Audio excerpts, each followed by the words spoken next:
Action breaking మనం చూస్తున్నాం. మంత్రి లోకేష్ పోటీ చేసే స్థానంపై టీడీపీ క్లారిటీ ఇచ్చింది. మంగళగిరి నుంచి లోకేష్ పోటీ చేయనున్నారు. మంగళగిరి నుంచి లోకేష్ పోటీ చేస్తారని ముందుగానే 10 టీవీ చెప్పింది.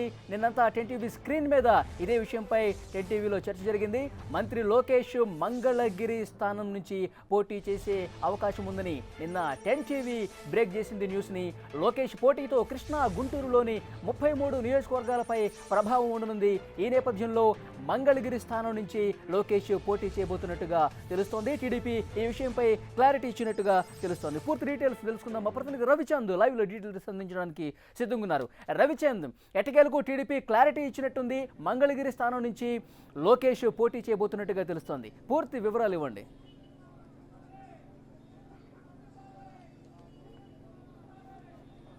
బలి దాదాపు 2 నెలలుగా జరుగుతున్న ఉత్కంఠకు టీడీపీ తెరదించిందని చెప్పుకోవచ్చు. టీడీపీ యువనేత నారా లోకేష్ రాష్ట్రంలో ఎక్కడి నుంచి పోటీ చేస్తారని టీడీపీ శ్రేణులంతా కూడా సర్వత్రా ఉత్కంఠగా ఎదురు చూస్తున్నాయి. ఆ ఉత్కంఠకు కొద్దిసేపటి క్రితమే పార్టీ అధిష్టాన వర్గం తెరదించింది.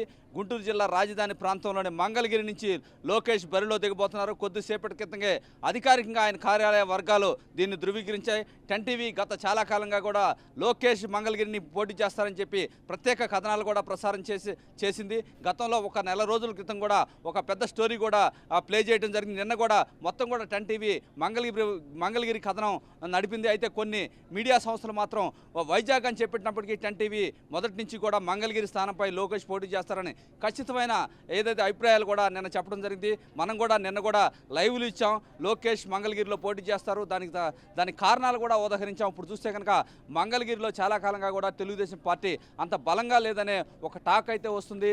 1985లో ఎంఎస్ఎస్ కోటేశ్వరరావు మాజీ మంత్రి అక్కడి నుంచి ప్రాతినిధ్యం వహించారు. ఆ తర్వాత మిత్రపక్షాల్లో భాగంగా కొన్నిసార్లు బీజేపీతో మిత్రపక్షంగా ఉండగా బీజేపీకి కూడా ఇచ్చారు. కొన్నిసార్లు కమ్యూనిస్టులు కూడా ఆ సీటు వదలడం జరిగింది. కానీ మొన్న జరిగిన 2014 ఎన్నికల్లో గ్రంథి చిరంజీవి ఏదైతే వీవర్స్ కమ్యూనిటీకి చెందిన వ్యక్తికి ఆ సీటు ఇవ్వడం జరిగింది. కానీ స్వల్ప ఓట్ల వ్యవధిలోనే ఆర్కే రామకృష్ణారెడ్డి, ఆళ్ల రామకృష్ణారెడ్డి చేతిలో ఆయన ఓటమి చెందారు. అయితే ఆంధ్రప్రదేశ్ రాజధాని అమరావతికి వచ్చిన తర్వాత ఇక్కడ చాలా శరవేగంగా అభివృద్ధి పనులు జరుగుతున్నాయి. రాజధాని ప్రాంతంలో దాదాపు కొన్ని గ్రామాలు మాత్రం ఇక్కడ ఈ రాజధానిలో కలిసి మంగళగిరి నియోజకవర్గం ఉన్నాయి. ఇవన్నీ కూడా లోకేష్ మంత్రి అయిన తర్వాత రెండు సంవత్సరాల్లోనే మంగళగిరి నియోజకవర్గ రూపురేఖలు మార్చారు. ఆయన మొదటి నుంచి కూడా మంగళగిరి నియోజకవర్గాన్ని పోటీ చేయాలని భావిస్తున్నారు. ఎందుకంటే రాజధాని ప్రాంతంలో కృష్ణా, గుంటూరు జిల్లాలను కలిపి ఈ 2 జిల్లాల మీద రాజకీయంగా ఆధిపత్యం సాధించాలంటే ఒక గట్టి నేత ఇక్కడ ఉండాల్సిన అవసరం ఉంది.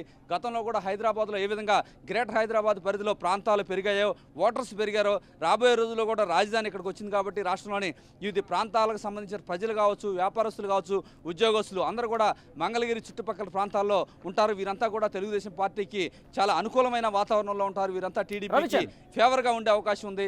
ఈ నేపథ్యంలో ఇక్కడ అభివృద్ధి చెందుతుంది. రాజధాని ప్రాంతంలో దూరంగా కూడా ఉండదు. ఈ 2 జిల్లాల్లో పార్టీకి చాలా పాజిటివ్ వేవ్స్ ఉంటాయని కూడా టీడీపీ నేతలు చెప్తూ ఉన్నారు. వలి రవిచంద్, ఇంతకుముందు మీరు అన్నట్టు గత 3 దశాబ్దాలుగా అక్కడ టీడీపీ జెండా ఎగురవేయలేదు.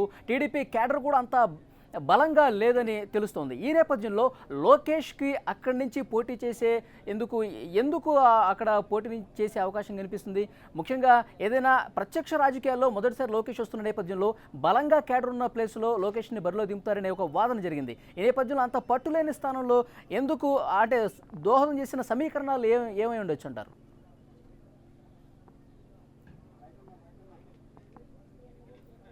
అంటే లోకేష్ మొదటి నుంచి కూడా దీనిపైనే ఉన్నారు. ఎందుకంటే పార్టీ బలంగా లేకపోయినా కానీ ఈ ప్రాంతాన్ని అభివృద్ధి చేసి రాజధానిలో తెలుగుదేశం పార్టీ ఈ ప్రభుత్వం వచ్చాక బాగా అభివృద్ధి చేస్తుంది. ఈ అభివృద్ధి ఫలాలనే మంగళగిరి నియోజకవర్గంలో ప్రజలంతా కూడా ఎంజాయ్ చేస్తున్నారు. ఎందుకంటే ఈ ప్రాంతంలో హౌస్ రెంట్లు కావచ్చు, ల్యాండ్లు రేటు పెరగటం కావచ్చు, వివిధ పరిశ్రమలు ఈ ప్రాంతంలోకి రావటం కానీ, ఐటీ సంస్థలు కూడా ఈ ప్రాంతంలో విస్తృతంగా వస్తున్నాయి. లోకేష్ వచ్చాక ప్రత్యేక ఫోకస్గా కూడా ఇక్కడ పనిచేస్తున్నారు. ఎందుకంటే లోకేష్ ఒకటి గెలవాలంటే ఆయన కుప్పం నుంచి అయినా పోటీ చేయొచ్చు, వేరే బలంగా ఉన్న ప్రాంతంలో పెనమలూరు నుంచి అయినా పోటీ చేయొచ్చు. కానీ ఇక్కడ ఆయన సామాజిక వర్గం ఓట్లు కూడా చాలా తక్కువ ఉన్నాయి. బీసీలు ప్రధానంగా ఎక్కువ మంది ఉంటారు. డ్రైవర్స్ కమ్యూనిటీ నుంచి కూడా ఇక్కడ ఎక్కువ మంది ఉంటారు. కానీ లోకేష్ ఇక్కడ ఏదైతే ఎంచుకున్నారో దానికి తన సామర్థ్యం మీద నిరూపించుకోవాలనే ఉద్దేశంతోనే ఆయన ముందుకు పోతున్నట్టు కూడా మనకు కనిపిస్తుంది. ఎందుకంటే ఆయన గెలవాలి అనుకుంటే చాలా నియోజకవర్గాలు పరిశీలించవచ్చు. కానీ పార్టీకి పెద్ద పట్టులేని ప్రాంతంపై ఆయన దృష్టి సారించారు. 2014 నుంచి కొంత అభివృద్ధిగా ముందుకు పోతున్న మంగళగిరి అయితే పోతుంది. కానీ అక్కడ బీసీ వర్గాలకి ఎటువంటి అన్యాయం చేయకుండా వారికి భవిష్యత్తులో ఎమ్మెల్సీలు ఆ లోకల్లో ఉన్న లీడర్ కూడా వారి భవిష్యత్తును కూడా మేము తీసుకుంటామనే సంకేతాలు ఇప్పటికే ఇచ్చారు. గ్రంథి చిరంజీవి కూడా రాత్రి లోకేష్తో ప్రత్యేకంగా భేటీ అయి మాట్లాడారు. దానికి సంబంధించి అక్కడ నేతలు కూడా చాలామంది ఉన్నారు, వారందరితో మాట్లాడుతున్నారు. ఇప్పుడు ఆళ్ల రామకృష్ణారెడ్డి అన్న సిట్టింగ్ ఎమ్మెల్యే ఉన్నారు అక్కడ. గత ఎన్నికల్లో 2014 కేవలం 9 ఓట్లతోనే తెలుగుదేశం పార్టీ ఆ సీటుని కోల్పోవడం జరిగింది. ఈ నేపథ్యంలో లోకేష్ కూడా తన అభివృద్ధిని సూచికగా దీన్ని భావిస్తున్నారు. రెఫరెండంగా కూడా దీన్ని భావించే అవకాశాలు అయితే స్పష్టంగా ఉన్నాయి. ఎందుకంటే ఈ ప్రభుత్వం చేసిన అభివృద్ధికి మంగళగిరి ఒక ఉదాహరణ. ఇక్కడ ఎటువంటి చంద్రబాబు కూడా గొప్పను ట్వీట్ చేస్తున్నారు, కానీ అక్కడ సొంత సామాజిక వర్గం ఓట్లు లేవు. అవి ఇక్కడ కూడా అంతే. లోకేష్ కూడా తీసుకున్నారు. చాలా స్వల్పంగా మాత్రమే ఆయన సామాజిక వర్గం ఓట్లు ఉన్నాయి. ఇక్కడ అంతా కూడా బీసీలు ప్రధానంగా ఉంటారు, కొద్ది గొప్ప రెడ్డిస్ కూడా ఉంటారు. ఇక్కడ మంగళగిరి అదేవిధంగా దుగ్గిరాల మండలాలు ప్రధానంగా ఉంటాయి. తాడేపల్లి మండలాలు, తాడేపల్లి మొదటి నుంచి కూడా వైసీపీ కావచ్చు ఆనాడున్న కాంగ్రెస్ పార్టీకి అనుకూలంగా ఉంటుంది. కేవలం తన అభివృద్ధి, ప్రభుత్వం చేస్తున్న సంక్షేమ కార్యక్రమాలు తన సామర్థ్యాన్ని ఆధారంగా చేసుకునే ఇక్కడ పోటీ చేస్తున్నారని చెప్పుకోవచ్చు. కేవలం ఎటువంటి ఓటు బాకీ లేకుండా పార్టీకి అంత పాజిటివ్ రిజల్ట్స్ అయితే ఇక్కడ లేవు. 1985లో ఎంఎస్ఎస్ కోటేశ్వరరావు గెలిచిన తర్వాత ఇంతవరకు తెలుగుదేశం పార్టీ పోటీ చేసినా చేయకపోయినా ఇక్కడ గెలిచిన పరిస్థితి అయితే లేదు. కొంతకాలం పోతినేని శ్రీనివాసరావు ఇన్ఛార్జిగా ఉండి స్థానిక సంస్థల ఎన్నికల్లో గతంలో మంచి ఫలితాలు సాధించారు. అనంతరం జరిగిన ఎన్నికల్లో బీసీలకు ఇవ్వాలని బీసీలకి ఇచ్చిన నేపథ్యంలో స్వల్ప ఓట్లతో ఓడిపోయారు. కానీ లోకేష్ మాత్రం ఒక అనూహ్యమైన ఒక రకమైన ఛాలెంజ్ అయితే తీసుకుంటారని కూడా మనం చెప్పుకోవచ్చు. వాళ్ళు మంగళగిరి పోటీ చేయడం పట్ల చాలామంది కొంత ఆశ్చర్యాన్ని కూడా వ్యక్తం చేశారు.